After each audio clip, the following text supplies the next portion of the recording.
here in this video tutorial I will make the new layer style by using the features of Photoshop. So it's a pattern overlay we have selected there.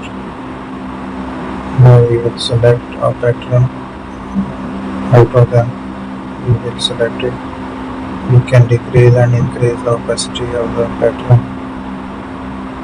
You can make it or light using it there. We can scale up that one, add a paint there using another design.